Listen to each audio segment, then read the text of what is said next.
Hi, I'm John Ruggiero. Welcome to New Jersey Paranormal. In this episode, we're going to be talking about past lives.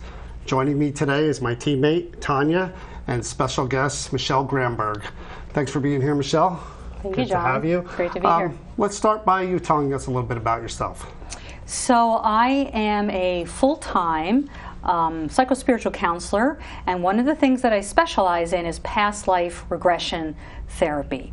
So I have worked with thousands of clients over the last 15 to 20 years. I train with Dr. Brian Weiss, who's relatively well known. He's written a lot of books. He teaches all around the world. And basically a past life regression therapist is someone who helps their clients to remember their past lives for therapeutic purposes, for the purpose of understanding the lessons from them, for the purpose of healing, for the purpose of expansion, spiritual growth, and lots of other really wonderful benefits. Now, again, this is interesting to me because we are paranormal investigators.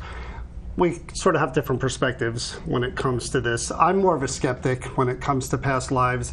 Tania kind of believes more than I do. So, again, we're going to have a lot of questions for you.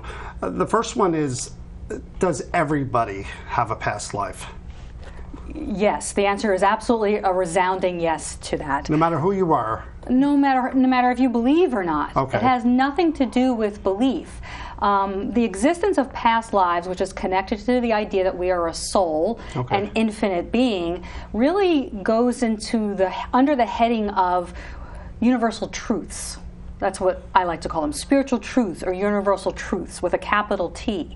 So it really is about the story of us, who we are beyond this physical existence. So the story of our past lives is about who we are as non-physical beings and that we continue. And also past lives are spoken about, of course, in so many major religions like Buddhism and Hinduism. So it's like it's always been something that people have engaged in. Okay.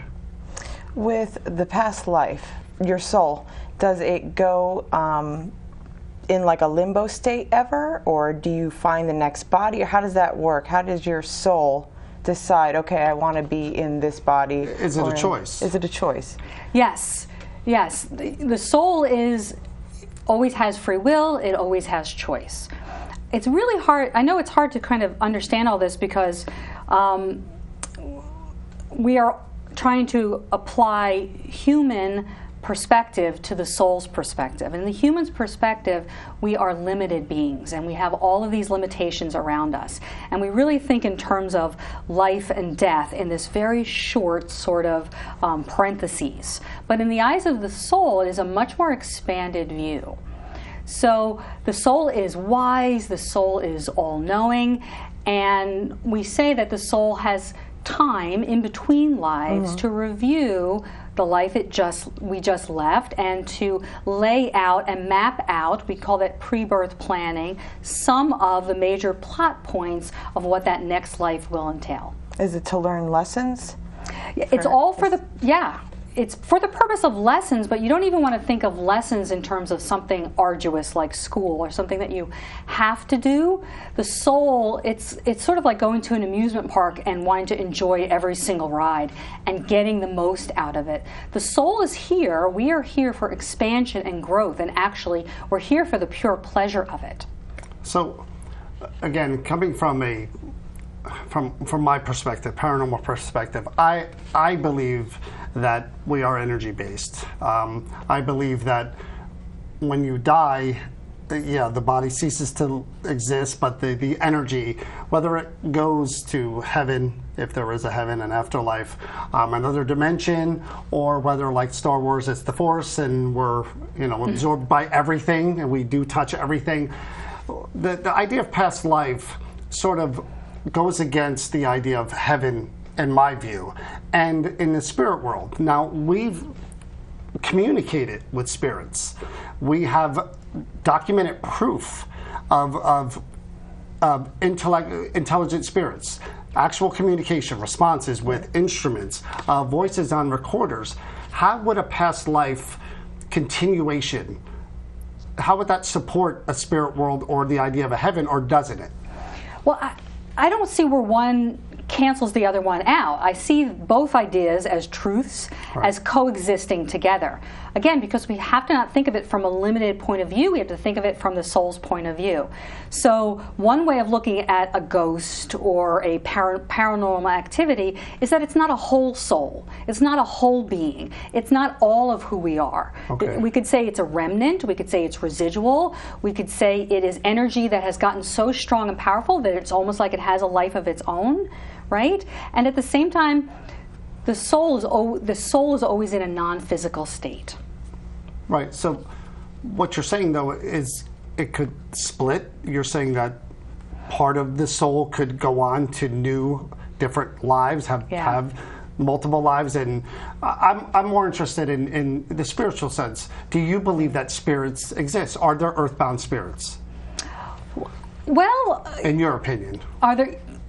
If people experience that, then yes, it's true. It goes more to we all create our own reality. Right. That kind of thinking, you've kind of heard that. So it's not like it's a hard and fast absolute outside ourselves that exists for absolutely everybody. There are certainly some collective truths and there are some individual truths that we actually So there's create. not sort of a limbo area where you're waiting for your next life that you could be in the spirit world. Right. Is that a possibility? I would say that some of that comes from a fear base. We get really a lot of what we think about the afterlife comes from fear, right? And conditioning in that way as well. So no, I would assure people that you can't get stuck anywhere for good and that your soul is always in a non-physical state. Right. Yeah, and again, we can exist in many forms. Right. In many dimensions. We are Right. multi-dimensional beings. There really is no limit to us in that. Okay. I mean, that's what I was curious about. Yeah. Because might not be the best way of explaining it. Well, we do. Again, we've gotten proof of what I believe are earthbound spirits, and I wondered if there was sort of a layover, and if that was the process before you could it's get possible. your next life. Maybe you are kind of here Maybe death in is the interim. Death is a transition. Right, So we exactly. might think of death as a process, so we don't just turn the switch off and die and go completely. So maybe parts of us are left over, Okay. residual imprints or impressions of us. It's possible for paranormal activity to be thought forms, for people to give so much energy and power to something happening that it causes it to happen. But and then I'm not at all minimizing all of your experiences because they're absolutely real and they're true. That's the thing. And they're happening for a reason. Right. Again, my viewpoint is that there is sort of an afterlife. I don't know. I have what I think is proof of can spirits zap back and forth in and out. That's more my belief as opposed to a past life belief. But you think differently. I do. You think it's all possible? Me personally, I think that certain people move on and go to past lives, and then certain people either get stuck. Well, that's what we're or talking they move about. to heaven or hell. Well, you said it's a choice. Would it be a choice for me to remain an earthbound spirit, soul, rather than go on multiple lives? Is that a choice that we? It's a choice that you make. It's a choice, but it's not usually a choice that you would want to make. But we decide that, not some higher being. It may be more for the lesson for the people who bump up against that leftover energy. Okay. It may be more for the people who knew that soul in life, or even for complete strangers. It may be part of that dynamic as well. There's so many soul agreements, scripts and things that we play out. So often we don't really know exactly what was sort of mapped out and what was, whatever occurred based on that. But it's interesting to know that most people believe in an afterlife, but what about a pre-life? Like, did we exist before we came into it? And That's a good point. I see it as really one continuum. Why is there a difference for people? Well, we were talking about past lives. If I had a mental or physical disability, would that follow me into multiple lives, or is it, again, a clean slate? Am I a totally different person with a totally different personality? Yeah. What is your impression? That it's on a case-by-case basis, that the individual soul that knows best really decides what would serve it best. But it can choose from the whole buffet of experiences. And in the eyes of the soul, there's no bad experience or wrong experience, So often the most challenging experiences are the ones that we learn the most from. So we want to select those. What about someone who is Charlie Manson? Is Charlie Manson going to be Charlie Manson in every life that he goes through? Is a good person good throughout? Is a bad person bad throughout? How does that work? It's hard to know. It's hard to know. I know in general there's no victims in the physical experience and there's no punishment. That's something that I believe.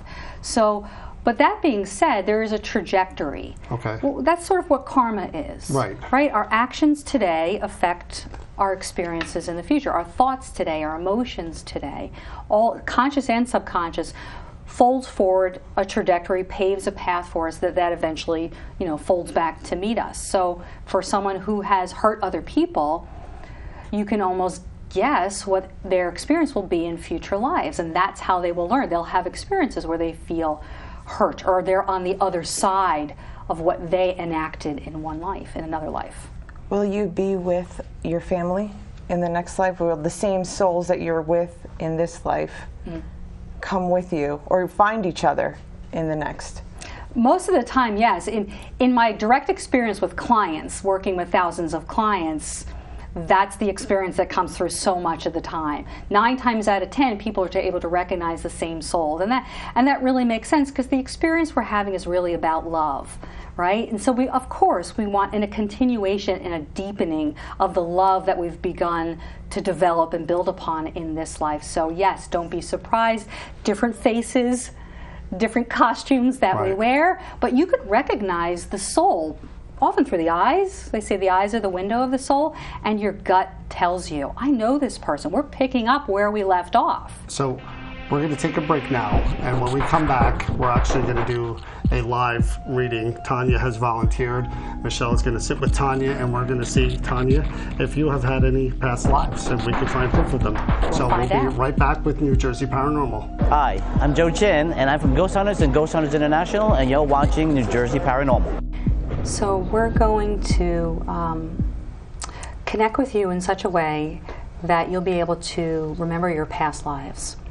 So do I have your permission, Tania, to work with you in this particular way? Yes. Great. Thank you so much for being open. So is there anyone in either living or deceased who you'd love to call upon who would be a really safe person to have by your side? My grandfather. Okay. What was your grandfather's name? Mario. We're going to invite Mario to be by your side for the entire process so that you feel really comfortable. Okay, ready? Yes. So what I'd like you to do is just forget about everything else. I want you to forget about all the people here. I want you to forget about everything outside of this room and just focus on me. Can you do that? Yes. Okay, so just looking into my eyes, and I want you to just listen to the sound of my voice. Okay? And each time your mind gets distracted, as it will, just bring yourself back. Good. So already I can see that you're getting relaxed. And that's all that we really want, is for you to just be comfortable and go to a nice, sleepy, groggy state. So as I begin to close my eyes, that's right, just like that.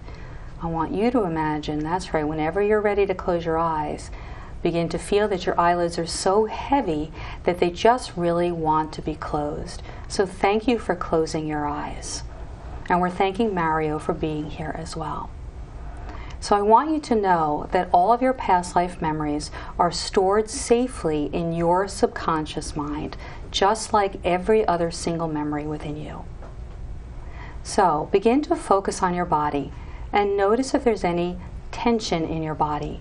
And wherever you might feel that tension, I want you to just relax that area and let it melt away.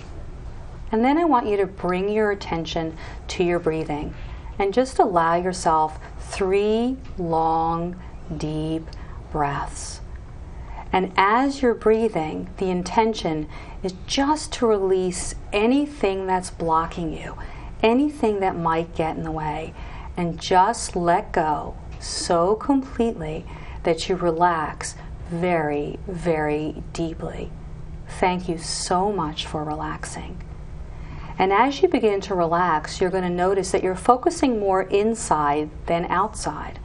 So I'd like you to focus at the point in the center of your brow, as if there's a point there behind your eyes to look at closely and deeply.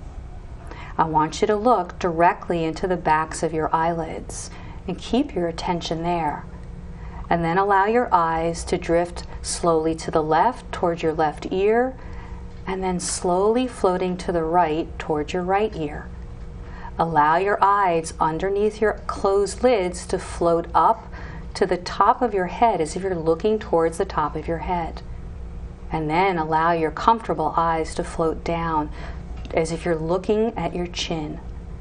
And then let your eyes, like tiny bubbles, come back floating up and looking directly into the backs of your eyelids. And then things will begin to change. Things will begin to disappear and something new will begin to materialize behind your eyes. I'd like you to imagine there that there's a beautiful staircase that is welcoming and beckoning you in a very safe and comfortable way. And then as you're ready, and it doesn't have to be crystal clear, of course, it's there anyway, but allow yourself to go down deeply as I count. From 10 down to 9, that's right. From 9 down to 8, you're doing really well. 8, 7, that's right, 7, 6, 6, 5. Just as you know, 6, 5, that you are safe, you can let all the guard and all the walls down. 4, 3, down 2, heavier, more comfortable, so completely relaxed at 1. And then we're going to invite your soul to come to the forefront of your awareness, to guide us into your subconscious mind, because you have the key to your memories. And now that door can begin to open. And don't be surprised as you step through the threshold of that door, that images, feelings, knowings come rushing forward. I'm inviting you to see there, to feel an outdoor setting. And if you see that outdoor setting now, thank you. Describe what you see. You're in another time and place. A cliff. You see a cliff. Are you on top of the cliff looking over the cliff? Yes. How does it feel right now to be looking over that cliff? Does it evoke any emotion or does it just feel neutral? Neutral. So I'd like you to ask yourself silently to see what comes to you. Where am I in the world? What comes into your mind? First thing. England. Thank you, England. Thank you so much. I'd like you to ask yourself silently, when was this? What year was this? Or time period? 1600s. 1600s. Thank you so much. And then I'd like you to tune in to allow even more of those details to come forward. Are you male or female? Female. Thank you so much. And as a female, are you young or old or somewhere in the middle? How old are you? In my 20s. Feel like you're in your 20s? That's really excellent. And as you're able to look at your body, maybe looking at your hands or your feet, tell me what's the color of your skin and what you're wearing. White skin. Mm-hmm. Blue dress. A blue dress. Is the dress covering your arms or your arms exposed? Covering. Okay. And are you carrying anything? No. And are you alone at the top of the cliff? Yes. Very, very nice. So ask yourself just to remember, what was I thinking as I stood there? What was I thinking in that moment? And don't worry about whether it's right or wrong. I'm waiting for somebody. I'm waiting for someone here.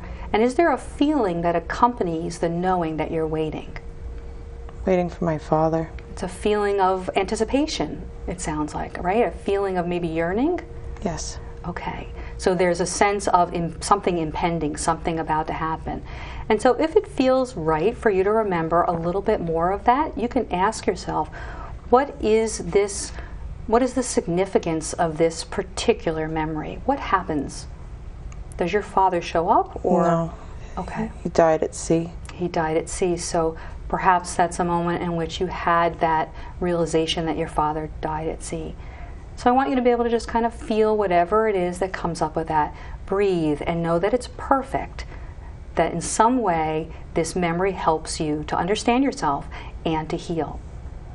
So just for the sake of time, we're going to fast forward in that same timeline, in that same life. And I know you can do this. It's really easy to remember and safe how you died in that life. So fast forward, please, dear soul, all the way to the end of that life. How did you die in that life? I jumped off the cliff. You jumped off the cliff. So this was, in fact, this is your death scene. This is your last moment, and that's why your soul has brought you there to see that. And so you really don't need to remember all of the graphic details of that. There's really no reason to re-experience any of the pain of that moment, but your soul is helping you to remember that for a particular reason. And I think you already know that, don't you? Yes. That's right. So take a moment just to feel that, and then your energy will be able to really let it go. And then just for a last moment, I'd like you to take yourself beyond the moment of death, when your soul, your spirit, was set free from that body, and you return to your soul's home, because it's just as easy to remember. Your soul's memories are right there. Who met you when you crossed over? My mother. Nice. So can you see her there when she met you then? So your mother from this life? No. Your mother from that life? Yes. Is there anything else that you know about her now, remembering that? She died young. She died young, and you missed her. So it's a double loss for you, right? Double trauma that you lost both of your parents in that life, and that's why your soul is prodding you to remember that. So even as you take a deep breath, letting this experience be complete in such a way that it makes some kind of difference on some level, and you've done a really, really great job. And so we're going to bring you back slowly and gradually from that memory, which you can return to any time you wish. And as I count from 1 to 2, that's right, you're already beginning to bring yourself back into this particular time-space reality. At 3 and 4, back up, feeling more energized, feeling more awake, safe, of course, at 3, 4, 5, 6, 7, and 8. At 9 and 10, you can open your eyes whenever you're ready. So how was that experience for you? This one was sad. You felt the sadness. Yeah. Can you still feel it? Mm-hmm. So you got a little more processing to do. Mm-hmm. Nice job. Thank you. Welcome back to New Jersey Paranormal. Tanya, I was watching the past life regression. The mini regression. The mini regression. I was definitely surprised by the things you were saying. What was that experience like for you? Well, I was in a deep state of relaxation. I was aware of other things around me, but they were like very, very, very far away.